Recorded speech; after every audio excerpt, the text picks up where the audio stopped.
श्रीपाद श्रीवल्लभ चरितामृत अध्याय 20. श्री गणेशाय नमः. श्री गुरुवे नमः. श्री गुरुवे नमः. श्रीपादांचे दिव्य मंगलस्वरूप. मी सकाळीच श्रीपाठ प्रभूंच्या दर्शनासाठी कुरुगडीला आली.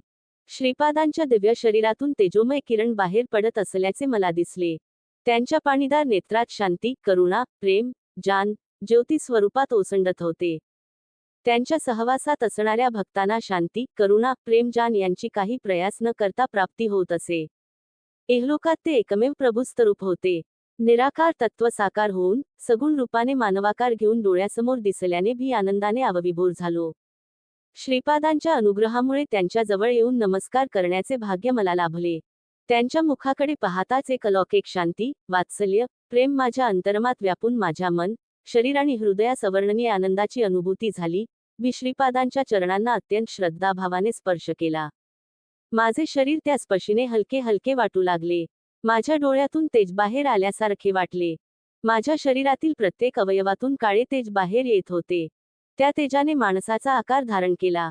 तो आकार माझ्या सारखाच होता. श्रीपादांनी मंद हास्य करीत मला प्रश्न केला, तुझ्यासारखा आकार असलेला तो कोण आहे ते कळले का? मी म्हणालो, स्वामी, तो आकार मी पाहिला, तो माझ्या सारखाच वाटला.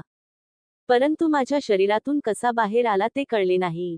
ती आकृती कोणाची होती तेही कळले नाही. त्यावर श्रीपाद प्रभू म्हणाले, ते तुझे पापशरीर होते. तो तुझ्यातील पापरूपी पुरुष होता. आला तुझ्या शरीरात राहिलेला पुण्य पुरुषच आहे. प्रत्येक मानवाच्या देहात एक पाप पुरुष आणि एक पुण्य पुरुष असतो. ह्या जोडीचे विभाजन होऊन पाप पुरुष जेव्हा निघून जातो तेव्हा तीच मुक्तीची अवस्था असते. ब्राह्मण कुलात जन्म घेतल्यावर निष्ठावंत होऊन पाप शरीराचे दहन करून उरलेल्या पुण्य शरीराचा आपल्या उत्तम कर्मांनी उद्धार करावा. ब्राह्मणांनी आपल्या यजमानांकडून वेदशास्त्रातील विहित कर्म करवून घेताना आपल्या उपजीविकेपुरतेच धन घ्यावे. अशा प्रकारे न केल्यास ब्राह्मणास यजमानाच्या पापांचे वाटेकरी व्हावे लागते. त्या पापांना ब्राह्मणांनी आपल्या तमोगुणरूपी अग्नीत दहन करावे. अशा प्रकारे जीवन जगणारा ब्राह्मणच ब्राह्मत्वास पात्र होतो. अन्यथा तो जातीनेच केवळ ब्राह्मण असतो. ब्रह्मज्ञानी ब्राह्मण नव्हे. आमचे आजोबा बापनाचार्युलू, वडील अप्पलराजाशमी हे दोघे सद्ब्राह्मण होते. माझी आजी आणि माता सुमती महाराणी या दोघी परम पवित्र स्त्रिया होत्या. त्यांचे केवळ स्मरण केल्यानेच लक्ष पापे नाहीशी होतात. असे बोलणे झाल्यावर श्रीपाद प्रभूंनी क्षणभर मौन धारण केले. नंतर आपल्या उजव्या हाताच्या बोटांनी भूमीस स्पर्श केला. त्यावेळी त्यांच्या डाव्या बाजूने प्रकाशाचा एक झोत निघाला आणि यज्ञासाठी लागणारी साधन सामुग्री प्रकट झाली. कान्ही मधुर फळे, सुवासिक फुले, थोडे सोने, चांदी आणि नवरत्नाचा हार तसेच दिव्य अग्नी प्रकट झाला. माझ्या शरीरातून निघालेला पापपुरुष भयाने कपित होऊन आक्रोश करू सौभाग्याचा आशीर्वाद द्यावा. मी तिला अखंड सौभाग्याचा आशीर्वाद देऊन फुले, बांगड्या आणि कुंकवाचा प्रसाद दिला लागला. श्रीपाद प्रभूंनी त्या पाप पुरुषाला नेत्रांनी अग्नीत भस्म होण्याची आज्ञा दिली. त्यानुसार तो अग्नीत होऊन भस्मसात झाला. माझ्या शरीरात अग्नीचा भडका उडाला. स्वामी, मला वाचवा, अशी विनंती केली. प्रभूंच्या नेत्रातून एक दिव्य तरंग निघून मला स्पर्शून गेला. माझे शरीर त्या तरंगाने शीतल झाले. माझी कुंडलिनी शक्ती जागृत झाल्यासारखे वाटले. माझ्या नाहीचे स्पंदन थांबले. हृदयाचे ठोके थांबल्याप्रमाणे वाटले आणि मी समाधी अवस्थेत गेलो.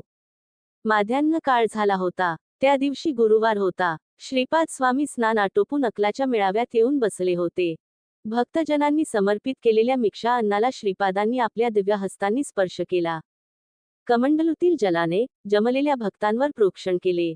भिक्षेतील थोडे अन्न काकवळीसाठी काढून ठेवले. अत्यंत मधुर अशा आवाजात स्वामींनी मला नानवाने हाक मारली आणि सगळ्यांना भोजनाची अनुज्ञा दिली. मला त्यांच्याजवळ बोलावून घेतले. क्षणभर डोळे झाकून पुन्हा उघडून माझ्याकडे स्नेहाळ नजरेने पाहिले. त्याचवेळी त्यांच्या हातात एक चांदीचे पात्र प्रकट झाले. त्यात हलवा भरलेला होता. श्रीपाद प्रभू म्हणाले, शंकर भट्ट माही भक्त मला त्यांच्या भक्तिपाशने बांधून ठेवतात. मी निरपेक्ष भक्तिभावाला भुलून जातो.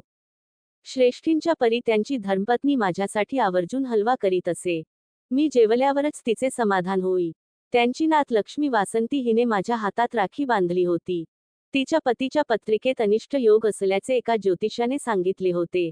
तिने मला विनंती केली की तिच्या राखीचा स्वीकार करून तिला अखंड तिच्या आजीने वैकट सुबम्माने प्रेमभावाने तयार केलेला हलवा तिने मला दिला. या मधुर प्रसादाच्या सेवनाने अनेक जन्माची पापे नष्ट होतात. माझ्या प्रेमळ भक्तांनी श्रद्धाभावाने दाखविलेल्या नैवेद्याचे मी त्याचे घरी सूक्ष्म रूपाने जाऊन सेवन करतो. परंतु श्रेष्ठांच्या परचा महाप्रसाद मात्र मी प्रत्यक्ष जाऊन स्वीकार करतो. सर्व भक्तांनी हा प्रसाद घ्यावा असे श्रीपादांनी सांगितले. या प्रसादाच्या माधुर्याचे वर्णन कोणाला करता येईल? प्रसादाचा थोडा भाग त्यांनी आकाशात फेकला. तो नभी मंडळात विलीन झाला. थोडा प्रसाद त्यांनी भूमीस अर्पण केला. तो भूमातेने स्वीकार केला. तो प्रसाद सर्व भक्तांनी वाटून घेतला. कोणासही निराश करायचे नाही असा श्रीपाद प्रभूचा स्वभाव होता. कितीही प्रसाद वाटला तरी तो कमी होत नव्हता. याच वेळी पद्मशाली कुलातील गुरुचरण नावाचा एक भक्त तेथे आला. त्याला श्रीपाद स्वामींनी यादीच्या पात्रातील प्रसाद दिला. ती त्याने मोठ्या श्रद्धाभावाने खाल्ला. नंतर स्वामीच्या आदेशानुसार ते चांदीचे पात्र कृष्णा नदीच्या पात्रात सोडून दिले. यानंतर श्रीपाद प्रभू म्हणाले, पद्मशाली कुलातील माडे गोत्र असणारे लोक कालांतराने मांस भक्षण करणारे झाले.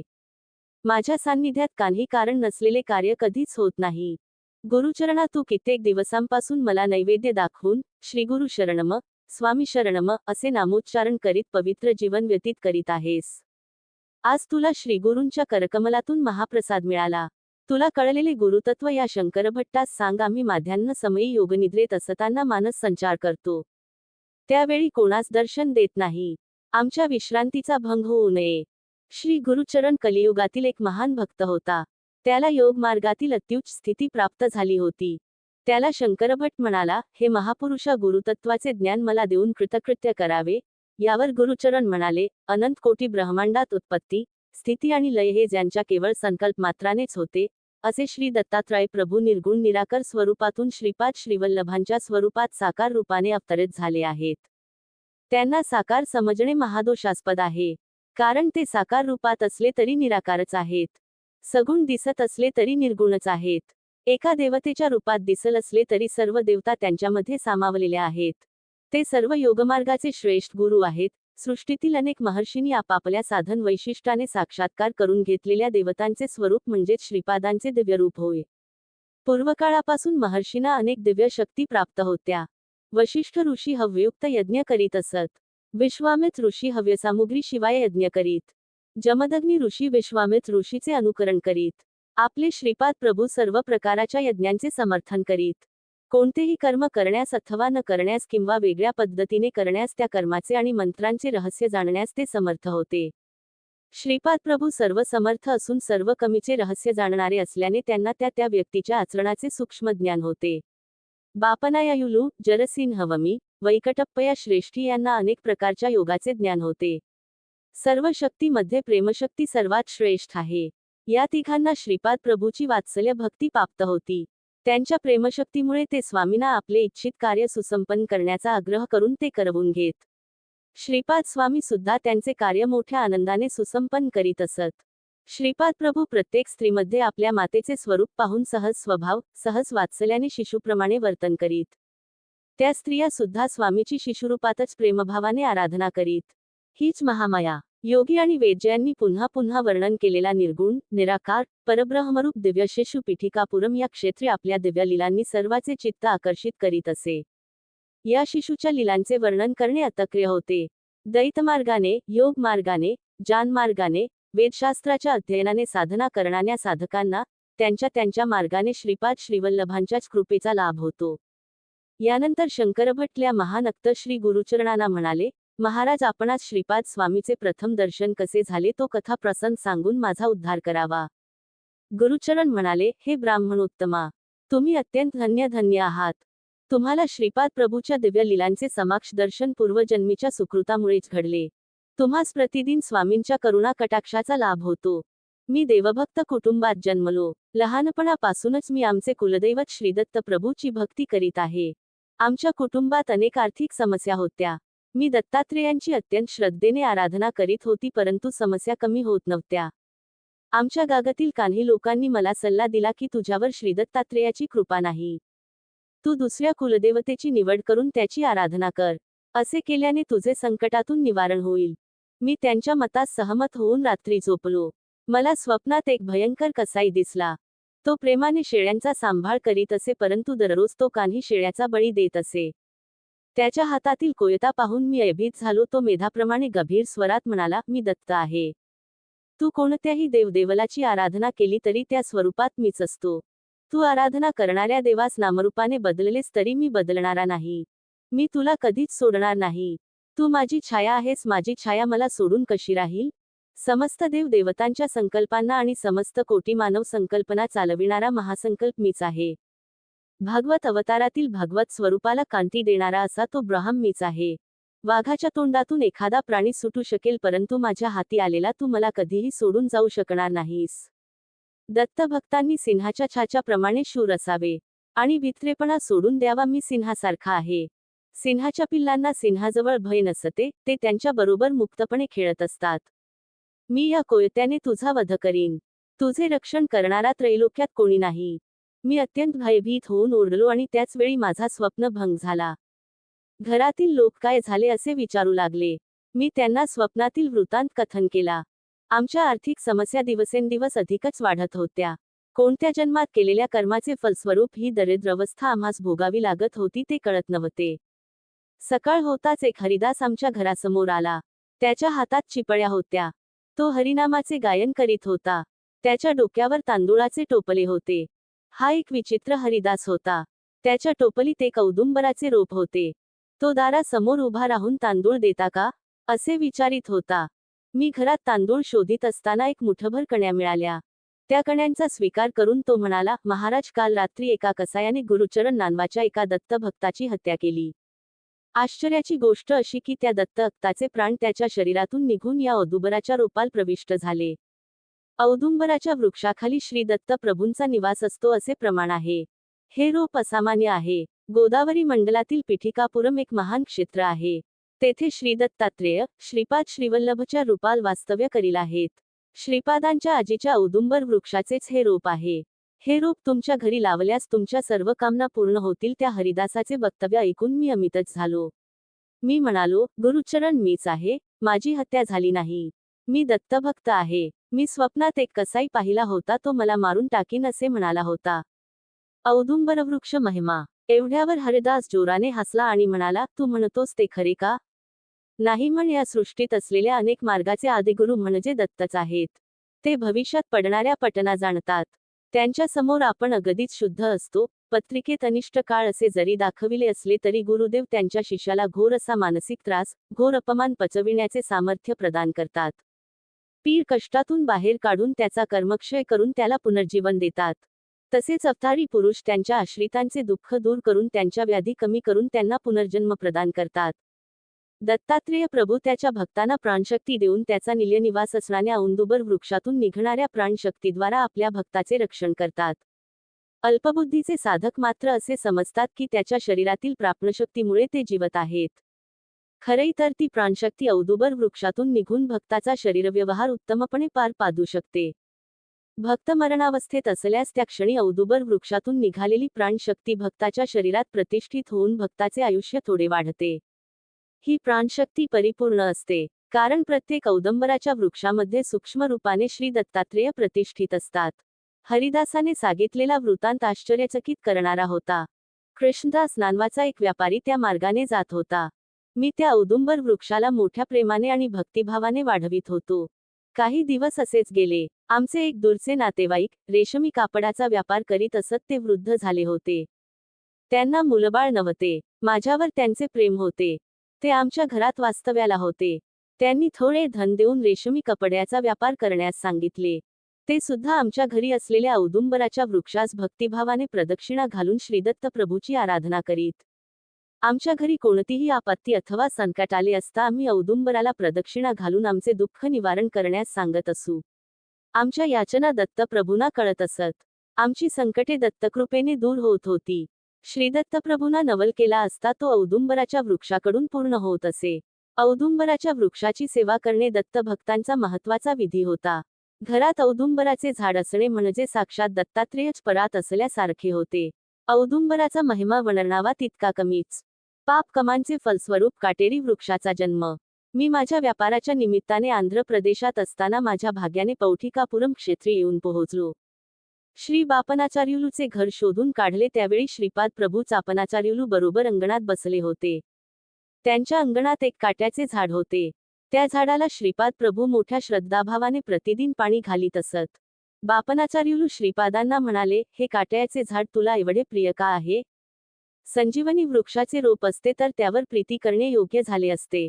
तू त्या झाडास श्रद्धेने पाणी चाललेस अथवा न घातलेस तरी ते वाढणारच आहे. त्यावर श्रीपाद प्रभू म्हणाले, आजोबा, हैकाट्याचे झाड पूर्वीच्या जन्मी आपल्या घराण्यातील विश्वावधानी होते.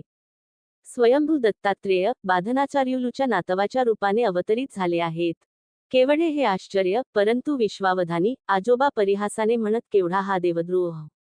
तेच या जन्मी काट्याच्या झाडाच्या रूपाने आपल्या अंगणात स्थित आहेत.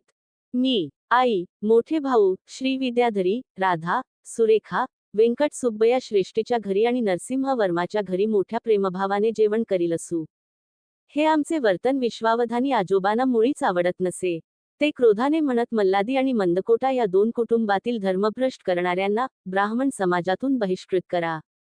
आजलेप आजोबा काट्याच्या वृक्षरूपात दिसल आहे. श्रीपाद श्रीवल्लभ प्रत्यक्ष दत्तात्रेय आहेत याचे प्रमाण काय? असे तर्क करणाऱ्या विश्वावधानी आजोबा या काटेरी वृक्षाच्या रूपात जन्मले आहेत असे सांगून श्रीपाद प्रभू पुढे म्हणाले, माझी आई सर्व सौंदर्य स्वरूपिणी सुमती महाराणी श्रेष्ठी आल्या घरची लेक मानीत एकदा त्यांनी तिला सन्मानाने जेवणास बोलावून तिची नूतन वस्त्रांनी ओटी भरली. यामुळे त्यांना आपला जन्म धन्य झाल्यासारखे वाटले. नरसिंहवमी आजोबांना विश्वावधानी नेहमी टोचून बोलत. त्याने आपल्या आजोबाची मृत्यूनंतर उत्तर क्रिया व्यवस्थितपणे न केल्यामुळे आणि त्यांचा पापभार अति झाल्यामुळे त्यांना काटेरी वृक्षाचा जन्म मिळाला होता. त्या काटेरी झाडास पाहून व पूर्ववृत्तांत जाणून श्रीपाद प्रभूंना त्याची दया आली. त्यांनी त्या झाडावर थोडे पाणी शिंपडून ते अंगणातून बाहेर आले. श्रीपादांचे सुग्धमनोहर रूप पाहून मला आनंदाचे भरते आले आणि नेत्रांतून आनंदाश्रू वाहू लागले. मी श्रीपाद प्रभूच्या दिव्य चरणकमलावर आपले मस्तक अत्यंत नम्र भाठाने टेकविले. श्रीपादांनी मोठ्या प्रेमभराने मला कुरवाळले आणि म्हणाले, हे गुरुचरणा, उठ, हा काय वेडेपणा, तू पुनर्जन्म घेऊन माझ्याकडे आला आहेस. मी कापडांचा व्यापारी असल्याचे ओळखून बापनाचार्यूत म्हणाले, आमच्या सोनुल्यासाठी तुझ्याकडे कपडे आहेत काय? मी श्रीपादांना शोभतील असे कपडे काढून दिले. श्रीपाद प्रभू गुरुचरणास आत घेऊन आले आणि म्हणाले, आता तुला एक गंमत दाखवितो, ती तू बघ. त्यांच्या बरोबर बापनाचार्युलू सुद्धा होते. श्रीपाद प्रभू सवौना त्या काटेरी झाडाजवळ घेऊन गेले आणि म्हणाले, हे विश्वन्ना आजोबा, तुमच्या मुलांनी श्रद्धारहित श्रद्धकर्म केल्याने आणि बापनाचार्युलू सारख्या महापुरुषाची अकारण निंदा केल्याने तुम्हाला हा काटेरी झाडाचा जन्म आला. हा गुरुचरण तुमचा पूर्वजन्मीचा पुत्र आहे.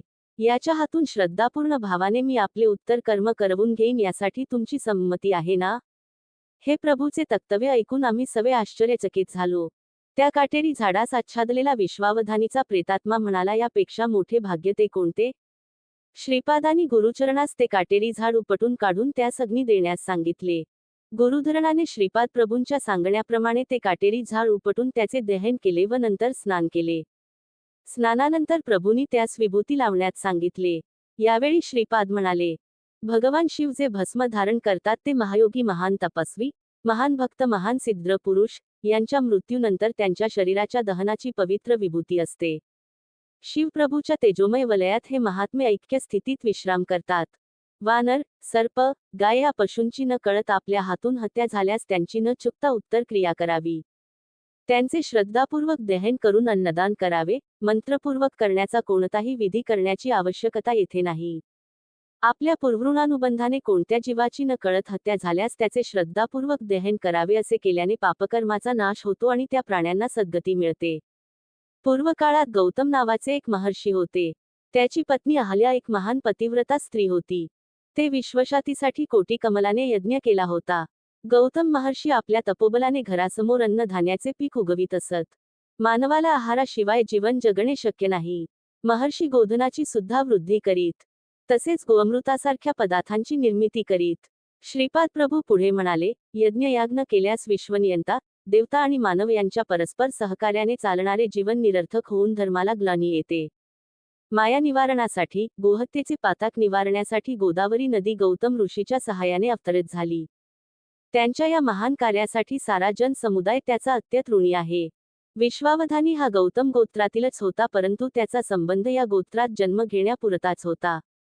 त्रेता युगात पिठिकापुरम या क्षेत्रात साविवी काटक नावाचा यज्ञ करण्याल गौतम महर्षीया मोठा भाग होला. विश्वावधानीच्या भाग्यानेच त्याला पिठिकापुरम येथे जन्म मिळाला आणि अत्यंत दुर्लभ असे माझे दर्शन त्यास घडले. तो अयोग्य असला तरी माझ्या निर्व्याज प्रेम करुणेने त्यास सद्गती मिळाली. ही सद्गती श्रीदत्तात्रेय प्रभूंच्या कृपाप्रसादानेच प्राप्त झाली. ऋणानुबंध नसेल तर कुवासुद्धा जवळ येत नाही. आपणास कोणी सहाय्य मागण्यास आल्यास आपण शक्य तेवढी मदत करावी. मदत करणे शक्य नसल्यास आपल्या मधुर वाणीने आपली असमर्थता व्यक्त करावी, परंतु निष्ठुर होऊ नये. जर तुम्ही कठोर वागल्यास सर्व भूतांमध्ये चैतन्य रूपाने वास करणास मी सुद्धा तुमच्या बरोबर तसेच वर्तन करीन. तुम्ही जसे लोकांशी वागाल तसेच लोक तुमच्याशी वागतील. या संपूर्ण सृष्टीतील सत्याचे एकमेव मूल कारण मी आहे. मी सर्व सत्याचे सर्वमय परम सत्य आहे. वेदात सुद्धा असे सांगितले आहे की ज्ञानाचे अंतिम सत्य ब्रह्म आहे. श्रीपाद प्रभूचे हे वक्तव्य ऐकून बापाचार्युलूच्या डोळ्यातून आनंदाश्रू वाहू लागले. मोठ्या प्रेमभावाने श्रीपादांनी ते आपल्या बाल हातांनी टिपले आणि म्हणाले, आजोबा तुम्ही सर्वदा माझ्या ध्यानातच असता. तुमचा जन्म धन्य आहे. मी नृसिंह सरस्वतीच्या अवतारात अगदी तुमच्या सारखेच रूप धारण करणार आहे. हे त्रिवार सत्य आहे. बोलताना श्रीपादांनी आजोबांचा हात हातात घेतला होता. यावेळी बापनाचार्युलू म्हणाले, श्रीपादा साठ्या मनात कित्येक दिवसापासून एक शंका आहे. विचारू का? त्याच क्षणी श्रीपाद चिरहास्य करून म्हणाले, माझ्याकडे काय शंका आहे? मी 10 वर्षाचा बालक तुमच्या शंकेचे समाधान कसे करू शकेन? प्रयत्न करून पाहिज. यावर बापनाचार्युलूंनी प्रश्न विचारण्यास आरंभ केला. ते म्हणाले, सृष्टी स्थिती आणि लय याचे कर्ते ब्रह्मा, विष्णू आणि महेश आहेत ना? श्रीपाद म्हणाले, हो, यात शंकाच नाही. त्यांच्या स्त्री शक्ती स्वरूपात सरस्वती, लक्ष्मी आणि पार्वती आहेत ना? यावर श्रीपादांनी होकारार्थी मान हलविली. या त्रिमुलींना आणि त्यांच्या 3 शक्तींना निर्माण करणारी आदी पराशक्ती आहे ना? श्रीपाद म्हणाले, हो. यावर बापनाचार्युलू म्हणाले, तर त्यांच्या समोर तू कोण आहेस? तू नेहमी माझ्या बांधवांना सांगतोस ती वासवी कन्या कोण? तुम्ही दोघे भाऊ बहीण आहात याला काही शास्त्राधार आहे काय? श्रीपाद सर्व देवस्वरूप सर्व देवलांचे मूळ श्रीपाद प्रभूच. एकानंतर एक असे अनेक भाषण ऐकून श्रीपाद प्रभू मुग्धपणे हसले आणि म्हणाले, आजोबा आताच तुमच्या दृष्टीसमोर काटयाच्या झाडास सद्गती दिली. मी केलेल्या कामास काही शास्त्र प्रमाण आहे काय? यासाठी अशा प्रकारच्या चिकित्सेची गरज नाही. वियोगी असून सर्व योगक्रियांत असतो. यामुळे कोणत्याही भूमिकेत भी समस होतो. सृष्टी ही माझी मायाच आहे. तिलाच आपण सृष्टी मानती. संपूर्ण सृष्टीत एकच भगवत चैतन्य भरून राहिले आहे. ते विविध स्थितीत आणि विविध अवस्थेमध्ये परिणामाला वशीभूत होऊन राहिले आहे. या परिणामक्रमाला कालाचा आधार आहे. कालाचे ज्ञान प्राप्त होत असल्याने परिणाम चक्र अनुभवास येते. या कालाची गणना आकाशातील सूर्य, चंद्र, लारे, याच्या गतिमानाने कळते. अत्री महर्षींना निकालाचे आणि 3 अवस्थांचे ज्ञान होते. या सृष्टीतील एक महान पतिव्रता म्हणून अनसूया माता प्रसिद्धी पावली. श्रीपाद प्रभू पुढे म्हणाले, मला सृष्टी स्थिती आणि लय, तसेच स्थूल, सूक्ष्म आणि कारण अशा 3 देहाबद्दल आणि भूत, भविष्य आणि वर्तमान कालाबद्दल एकाच कालात अनुभव येतो. यामुळे माझे नित्य वर्तमानच असते. होऊन गेलेले, पडत असलेले आणि पुढे पडणारे हे सर्व मी एकाच काळात अनुभवतो. अशा स्थितीत त्रिमूर्ती, त्रिशक्ती माझ्यात असणे ही आश्चर्याची गोष्ट नाही. चिमूर्ती, त्रिशक्ती सृष्टीच्या उत्पत्तीच्या अगोदर आदी पराशक्तीच्या रूपाने होल्या. ही गोष्ट खरीच आहे. मी आणि आदिपराशक्ती दोघे अभिन्न स्वरूप आहोत. यातील एक सूक्ष्म अंश असल्याने समस्त सृष्टीतील मातृगर्भात एक महासंकल्प आदिपराशक्ती रूपाने विलसत असतो. तेच ब्रह्मयोनी स्वरूप आहे. त्यातूनच त्रिमूर्ती, त्रिशक्तीचा आविर्भाव झाला. त्या आदिपराशक्तीस शक्ती निर्माण करण्याचा संकल्प असो किंवा सृष्टी रचनेचा संकल्प असो, तो कसा संभव आहे याची प्रबोधन शक्ती मीच आहे. यामुळे महासंकल्प स्वरूप मीच आहे. त्या महासंकल्प सिद्धीसाठीच आदिपराशक्तीचा आविर्भाव झाला. तसेच त्रिशक्तीचा आविर्भाव झाला. तो महासंकल्प रूपच परम गुरु स्वरूप आहे. हा अत्यंत रहस्यपूर्ण विषय आहे. या महान संकल्प स्वरूपात संकल्प मिळताच तो तत्काळ सिद्ध होतो. संकल्प होणे आणि सिद्धी पावणे हे दोन्ही एकाच वेळी पडत असते. सर्व शक्तींना एकत्र धरून ठेवणारी मूळ शक्ती मीच आहे. सृष्टीतील माता शिशु संबंध, पिता पुत्र संबंध, पती पत्नी संबंध, भाऊ बहीण संबंध हे अनिवार्य संबंध आहेत. या पतित्र संबंधांना आदर्श स्वरूप म्हणून देवी देवता पृथ्वीवर अवतरित होतात. जीव म्हणजे मायेची शक्ती. मी मायेच्या आत्तेत असलेली महाशक्ती आहे. मायाशक्ती असो अथवा महाशक्ती असो, ती योगशक्तीमुळेच फलद्रूप होत असते. जी महाशक्ती स्त्री स्वरूपात वासवी कन्यका म्हणून ओळखली जाते, तीच महाशक्ती पुरुष स्वरूपात श्रीपाद श्रीवल्लभांच्या रूपात अवतरली आहे. या दोन्ही शक्तीचा आविर्भाव सुद्धा महासंकल्पाला अनुसरूनच आहे. आदिपराशक्तीची अथवा मूळ दत्त स्वरूपाची आराधना केली असता त्रिमूर्ती आणि त्रिशक्ती अंतर्लीन होतात. या दैवी संबंधांना आणि त्यांच्या तत्वांना त्या त्या स्थितीतील अनुभूती केवळ साधनासंपन्न जीवांना अवगत होते. श्रीपाद प्रभूंची आराधना करणाऱ्या साधकांच्या पापाचे निवारण, मृगाजवळ जाऊन त्याला संस्कृत व्याकरणाचा बोध करणे निरर्थक असते. संस्कृत शिकून त्यांनी योनीतून मुक्तता मिळवावयाची असल्यास मानव जन्मातील मिळणारी समर्थतता असणाऱ्या व्यक्तीकडून व्याकरण शिकले पाहिजे. माझा प्रत्येक जीवाशी अंतर्गत संबंध असल्याने मी जीवाचे संस्कार आणि मलिनता स्वीकारतो. प्रतिदिन केलेल्या स्नान संध्या जपादिकामुळे जीवांची मलिनता मी दग्ध करून त्याला त्या परिणामांपासून मुक्त करतो. वास्तविक पाहता माझी पूजा करण्याची आवश्यकता नाही. माझी आराधना करणाऱ्या भक्तांचे पाप संस्कार मी आकर्षित करून घेतो. भक्तांनी आपापल्या कुलदैवतांची पूजा केल्यास ती माझ्या स्वरूपाची स्थूल पूजा होईल. ती पूजा केल्याने मिळणारे महाफल माझी आराधना करणाऱ्या भक्तांना मी अर्पण करतो. तुम्ही कर्म न केल्यास तुम्हास फळ मिळणे शक्य नाही, म्हणून मी तपश्चर्या आणि महापुण्य कर्माचे आचरण करतो. मी अनंत वैतन्य असल्याने उत्तम कर्म करणाऱ्या साधकांना त्यांच्या त्यांच्या योग्यतेनुसार कमीचे फळ तत्काळ मिळवून देतो. माझे आदी गुरुस्वरूप आहे. माता पिता, धन, दौलत याचे हक्कदार मुले असतात. त्याचप्रमाणे गुरूंच्या तपोशक्तीचे त्यांचे शिष्य वारसदार असतात. अगतान कृष्णाने गीतेत सुद्धा सांगितले आहे की मानवाला कर्म करणे अनिवार्य आहे. क्षमाच्या तपाराधनेला समाप्ती नाही. श्रीदत्तात्रेयांप्रमाणेच मी सुद्धा सुलभ प्राप्त दैवत आहे. इतर देव देवता भक्तांनी केलेल्या तपश्चर्येवर संतुष्ट होऊन त्यांना तर प्रदान करतात. गुरुस्वरूप असलेले श्री दत्तात्रेय त्यांच्या शिष्यांच्या वर प्राप्त करण्याच्या मार्गातील अडचणी आणि दुष्ट शक्तींना आपल्या तपोबलाने दूर करतात. ते अनुग्रह करणारे परम कारुण्यमूर्ती स्वरूप आहेत. आजोबा, मला स्मरण करताच प्रसन्न होणारे दैवत असे म्हणतात. सर्वांचे मूळ असलेले गुरुरूप मीच आहे. हे महान करुणेने अवतरित झालेले परम गुरुतत्व स्वरूप असल्याने या अवताराला समाप्ती नाही. माझ्या भक्तांच्या हाकेला मी तत्काळ साथ देतो. माझ्या भक्तांची हाक केव्हा येते याची मी वाटच पाहत असतो. साधकांनी माझ्याकडे एक पाऊल टाकले तर मी त्यांच्याकडे 100 पावले चालून जातो. आपल्या डोळ्याच्या पापण्या ज्याप्रमाणे डोळ्यांची काळजी घेतात याप्रमाणे मी माझ्या भक्तांची काळजी घेऊन त्यांना त्याच्या संकटातून, अडचणीतून सोडविली. ही माझी सहज प्रवृत्ती आहे. श्रीपाद प्रभूच्या या वक्तव्यानंतर मऊ त्यांना प्रश्न केला, हई महागुरू, मी सोमलला आणि सोमयागाबद्दल अनेकाकडून ऐकले आहे. कृपा करून त्याबद्दल विवरण करून सांगावे. यावर श्रीपाद प्रभू म्हणाले, सोमलता ही संजीवनी वनस्पती आहे असे म्हणतात. तुला ती पाहायची आहे काय? मी होकारार्थी मान हलविली. तत्काळ श्रीपाद प्रभूंच्या हातात संजीवनी वेल प्रकट झाली. त्यांनी ती मला मोठ्या सन्मानाने दिली. तो त्यांचा दिव्य प्रसाद माझ्या पूजा मंदिरात जपून ठेवला आहे. श्रीपाद प्रभू पुढे म्हणाले, ही संजीवनी वनस्पती हिमालयातील पर्वत श्रेणीत, काश्मीरमधील मानस सरोवराजवळ, सिंधू नदीच्या उगमस्थानाजवळ, मल्लिकार्जुन प्रभूचा नित्यनिवास असलेल्या श्रीशैल्य पर्वतावर, सह्याद्री, महेंद्र देवगिरी, विंध्य पर्वत श्रेणी, बद्री अरण्य प्रांतात मिळते. या मुळीच्या प्रभावानेच लक्ष्मणाची मुठो दूर झाली होती. या वनस्पतीच्या सेवनाने अनेक असाध्य रोग बरे होतात. लेपाने आकाशगमन सिद्धी प्राप्त झाल्यासारखे वाटते. सेवनाने हाडांना बळकटी येते, नेत्रकांती वाढले, श्रवणशक्ती सुधारते. या मुळीच्या प्रभावाने अग्निभय, जलभय आणि विषभय दूर होते. या मूलिकेमुळे अष्टसिद्धी प्राप्त होतात. त्या संजीवनीच्या झाडाला शुक्ल पक्षाच्या सुरुवातीपासून रोज एक पान येऊन पौर्णिमेपर्यंत 15 पाने येतात. कृष्ण पक्षाची सुरुवात होताच प्रत्येक दिवशी एक पान गळून पडते आणि अमावस्येला झाड वाळून जाते. या वाळलेल्या झाडाची एक फांदी रात्री पाण्यात भिजवून ठेवल्यास त्याच्यातून प्रकाश बाहेर पडतो. सह्याद्री पर्वत श्रेणी, भीमाशंकर पर्वताजवळ जुत्र मृग ह्या संजीवनी मुळीचे रक्षण करतात. अमावस्येच्या रात्री सुद्धा दिव्यकांतीने चमकणारी संजीवनी मुळी शोधणे सोपे होते.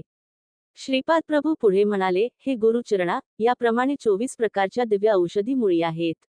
या सर्व अत्यंत पवित्र आहेत. यांचा आश्रय दैवता शक्ती घेतात. पवित्र अशा वेदमंत्राचा उच्चार करीत अत्यंत विनस भावाने या मुळी लोढल्या पाहिजेत. त्या 24 औषधी मूलिका अशा आहेत. 1 सोम 2 महासोम 3 चंद्र 4 अंशुमान 5 मंजुवान 6 रजित प्रभू 7 दुर्वा 8 कन्यान 9 श्वेतान 10 कनकप्रभा 11 प्रतानवान 12 लालेवृत 13 करदीर 14 अंशवान 15 स्वयंप्रभा 16 स्त्राक्ष 17 मायत्री 18 एष्टम 19 पावत 20 जगल 21 शाकर 22 अनिष्टम 23 रैतत 24 त्रिपाद गायत्री. मी श्रीपादांचा निरोप घेऊन पिठिकापुरमहून निघालो. मी शंकरभट्टाला हा वृत्तात विवरण करून सांगितला. महागुरूंचा मानस संचार पूर्ण झाला आणि त्याच्या दर्शनास येण्याची आजा झाली. मी श्रीपाद प्रभूंच्या दर्शनाने धन्य झालो. मला त्यांच्या दिव्य हस्तानी फळाचा प्रसाद मिळाला. श्रीपाद प्रभू मला म्हणाले, कृष्णा नदी ओलांडून मांचाल ग्रामास जा. या गावाची ग्रामदेवता तुम्हास आशीर्वाद देईल. तिचा आशीर्वाद घेऊन तुम्ही पुन्हा कुरुगडीस या. तुम्ही माझ्या जवळ असा किंवा दूर असा माझे तुमच्याकडे सदैव लक्ष असते हे ध्यानात असू द्या. भविष्यात हे माचाल ग्राम विश्वविख्यात होईल. एका महान पुरुषाच्या जीवन समाधीमुळे हे गाव प्रसिद्ध होईल. या महापुरुषाच्या लीला अद्भुत असतील. पीठिकापुरम स्थूलदृष्टीने पाहिल्यास एक आहे आणि सूक्ष्म दृष्टीने पाहिल्यास वेगळे आहे. तेथ सुवर्ण पीठिकापुरम ते माझ्या शरीरास वेढून तेजोवलय सुप्रतिष्ठित आहे. कोणत्याही योगातील, कोणत्याही देशातील, कोणत्याही काळातील व्यक्ती असो माझ्या नेत्रकटाक्षाने त्याचे चैतन्य सुवर्ण पीठिकापुरात सुप्रतिष्ठित होते. हा योगदृष्टी असणाऱ्या भक्तांना कळणारा विषय आहे. सुवर्ण पीठिकापुरातून जीवनचैतन्याला स्थान संपादन करून घेणारे सारे भक्त धन्य आहेत. त्यांना मी जन्मजन्मांतरी सांभाळीत राहीन. पितासमान शंकरभट्टा अनेक शत संवत्सरानंतर माझ्या अंगणात महासंस्थान उभारण्यात येणार आहे. ते माझ्या आजोबांच्या घरी जेथे माझा जन्म झाला त्या ठिकाणी औंदुबर वृक्षाच्या छायेत असेल. माझा पुढचा अवतार श्री नृसिंह सरस्वती या नावाने होणार आहे. या अवताराची मूर्ती सुद्धा या महासंस्थानात स्थापित होईल. श्रीपाद प्रभू पुढे म्हणाले, हे पहा मी तुम्हाला दिव्यदृष्टी दिला आहे. असे म्हणून त्यांनी गुरुचरणांच्या आणि माझ्या भूमध्यावर दृष्टी रोखून ठेवली. ते सुंदर दृश्य पाहून आम्ही धन्य धन्य झाली. त्यांचा संकल्प अमीप आहे, त्यांच्या लीला अद्भुत आहेत. आम्ही पुढे जाण्यास निघालो तेव्हा श्रीपाद प्रभू म्हणाले, वशिष्ठ ऋषीचा अंश असलेला एक भक्त माझ्या संस्थानात पुजारी म्हणून येईल. अशा रीतीने श्रीपादांचे दिव्य मंगलस्वरूप नावाचे अध्याय 20 समाप्त. हरे नमः हरे नमः. श्रीपाद श्रीवल्लभांचा जय जयकार.